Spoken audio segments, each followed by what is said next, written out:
ಜಮಖಂಡಿ ನಗರದ DYSP Shri Syed Roshan Zameer sir ಹೇಳಿಕೆ.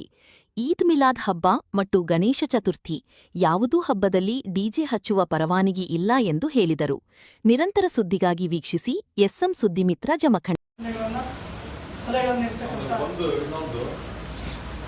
ಈ ನೆಕ್ಸ್ಟ್ ಬರ್ತಕ್ಕಂಥ ಹಬ್ಬಗಳಿಗೆ ಯಾವುದೇ ಡಿಜೆ ಇರಲ್ಲ, ಸೌಂಡ್ ಸಿಸ್ಟಮ್ ನೀವೇನಾದ್ರೂ ಮಾಡ್ತೀರಾ ಅಧ್ಯಕ್ಷ? ಇಲ್ಲ, ಡಿಜೆ ಸಿಸ್ಟಮ್ ಅಲೋ ಇಲ್ಲ.